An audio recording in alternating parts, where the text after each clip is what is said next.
Assalamualaikum warahmatullahi wabarakatuh. Perkenalkan, nama saya Ahmad Fadil Anugrah dengan NIM 110121323 dari kelas STM 4508. Kali ini saya akan menjelaskan mengenai sumber-sumber hukum Islam sebagai tugas pengganti UTS Agama Islam. Yang pertama, kita ke sumber hukum Islam. Sumber hukum dan nilai Islam ada tiga, yakni Al-Quran, hadis atau sunnah, dan ijtihad. Al-Quran bersifat global sehingga memerlukan penjelasan. Maka hadis dan sunnah Rasulullah memberikan penjelasan yang diperlukan dalam mengamalkan Al-Quran. Akan tetapi, setelah Nabi wafat, masih banyak persoalan agama muncul. Oleh karena itu diperlukan ijtihad para ulama. Yang pertama, Al-Quran. Al-Quran menurut bahasa berarti bacaan atau yang dibaca. Menurut istilah, Al-Quran adalah wahyu Allah Subhanahu wa Ta'ala yang diturunkan kepada Nabi Muhammad SAW melalui malaikat Jibril sebagai petunjuk umat bagi manusia. Berikut ini sejarah singkat turunnya Al-Quran. Al-Quran diturunkan melalui perantara malaikat Jibril yang menyampaikan langsung kepada Nabi Muhammad. Proses turunnya Al-Quran berlangsung selama 22 tahun, 2 bulan, dan 22 hari secara berangsur-angsur. Wahyu pertama yang turun adalah Surat Al-Alaq ketika Nabi Muhammad berusia 40 tahun pada tanggal 17 Ramadan di Gua Hira. Wahyu yang selanjutnya diturunkan jedanya selama 3 tahun. Adapun urutan ayat dan surat yang ada di dalam Al-Quran saat ini bukanlah berdasarkan diturunkannya ayat dan surat tersebut. Adapun lokasi penurunannya dibagi menjadi dua, yaitu di Makkah dengan jumlah 86 surat yang diturunkan selama 13 tahun dan digolongkan ke dalam surat Makkiyah, serta di Madinah dengan jumlah 28 surat yang diturunkan selama 10 tahun dan digolongkan ke dalam surat Madaniyah. Lalu yang selanjutnya, isi kandungan Al-Quran. Yang pertama ada akidah. Akidah berarti keyakinan, kepercayaan yang harus diyakini dengan sepenuh hati, dinyatakan dengan lisan dan dilakukan dengan perbuatan. Lalu yang kedua ada ibadah. Ibadah secara istilah berarti bentuk penghambaan seorang manusia kepada Allah Subhanahu wa Ta'ala. Ibadah adalah segala hal perkara yang Allah Subhanahu wa Ta'ala cintai, baik secara zahir maupun batin.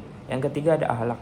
Akhlak merupakan tingkah laku perangai seseorang yang muncul oleh suatu keinginan secara mendasar untuk melakukan sesuatu. Yang keempat ada hukum. Al-Quran adalah sumber hukum pertama umat Islam yang berisi tentang akidah, ibadah, peringatan, kisah-kisah yang dijadikan acuan dan pedoman hidup bagi umat Nabi Muhammad SAW. Lalu yang selanjutnya ada dasar-dasar ilmu pengetahuan. Ayat dalam Al-Quran banyak mengisyaratkan ilmu pengetahuan dan pengembangan teknologi, menghimbau manusia mengembangkannya guna kemaslahatan dan kemajuan manusia. Lalu yang terakhir ada sejarah. Al-Quran mengungkapkan kisah sejarah agar umat muslim dapat mengambil pelajaran dan hikmah pada umat terdahulu. Lalu ada fungsi Al-Quran. Yang pertama, Al-Quran memberikan petunjuk agar umat manusia dapat terus berjalan di jalan yang baik, yang lurus. Yang kedua, Al-Quran adalah mukjizat yang diberikan kepada Nabi Muhammad SAW. Lalu yang ketiga, Al-Quran menjelaskan kepribadian manusia dibandingkan dengan makhluk lainnya yang ada di bumi. Yang keempat, dengan membaca Al-Quran, mempelajarinya, dan mengamalkannya, kita bisa memantapkan iman kita. Lalu yang kelima, Al-Quran berisi tentang hukum dan juga tuntunan manusia dalam menjalani kehidupan di dunia. Lalu, sumber hukum Islam yang kedua, yaitu hadis. Secara terminologis, hadis dimaknai sebagai ucapan dan segala perbuatan yang dilakukan Nabi Muhammad SAW. Sedangkan secara bahasa, hadis berarti perkataan, percakapan, berbicara. Berikut ini sejarah singkat pembukuan hadis. Pembukuan hadis terbentuk pada masa pemerintahan Khalifah Umar bin Abdul Aziz yang dinobatkan pada akhir abad pertama, yakni tahun 99 Hijriah, dan memasuki abad kedua Hijriah. Pada masa ini datanglah angin segar yang mendukung kelestarian hadis. Umar bin Abdul Aziz terkenal sebagai Khalifah Ar-Rasyidin yang kelima. Beliau sangat waspada dan sadar bahwa para perawi hadis yang mengumpulkan hadis dalam kekuatan ingatan mereka. Dalam perjalanan waktu yang jumlahnya semakin sedikit disebabkan banyaknya yang meninggal dunia akibat peperangan. Khalifah Umar bin Abdul Aziz khawatir jika tidak segera dikumpulkan dan dibukukan, kemungkinan hadis-hadis Rasulullah akan lenyap bersama lenyapnya para perawi hadis yang meninggal dunia. Oleh sebab itu, tergerak hati Umar bin Abdul Aziz untuk mengumpulkan hadis-hadis Rasulullah SAW. Setelah memasuki abad kedua Hijriah, pada tahun kedua Hijriah ini, Khalifah Umar bin Abdul Aziz memerintahkan kepada Gubernur Madinah, yaitu Abu Bakar bin Muhammadin bin Amir bin Hamz, untuk membukukan hadis-hadis para nabi, hadis-hadis nabi dari para penghafalnya. Lalu yang selanjutnya ada bagian atau istilah hadis.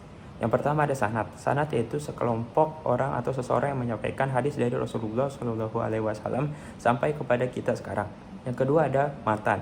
Matan yaitu isi atau materi hadis yang disampaikan Rasulullah SAW.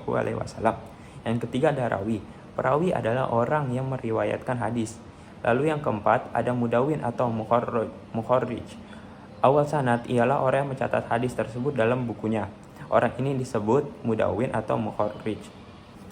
Lalu ada fungsi hadis terhadap Al-Quran.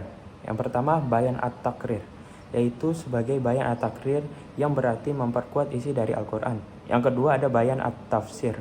Bayan at-tafsir yang berarti memberikan tafsiran terhadap isi Al-Quran yang masih bersifat umum serta memberikan batasan-batasan. Yang ketiga bayan at-tashri'. Bayan at-tashri' ialah sebagai pemberi kepastian hukum atau ajaran-ajaran Islam yang tidak dijelaskan dalam Al-Quran. Yang keempat bayan nasakh. Bayan nasakh berarti ketentuan yang datang kemudian dapat menghapuskan ketentuan yang terdahulu. Yang kelima, bayan at-taqyid. Bayan at-taqyid berarti hadis melalui cara membatasi ayat-ayat yang memiliki sifat mutlak dengan kondisi tertentu. Lalu kita masuk ke sumber hukum Islam yang ketiga, yaitu ijtihad. Menurut bahasa, ijtihad artinya bersungguh-sungguh dalam mencurahkan pikiran.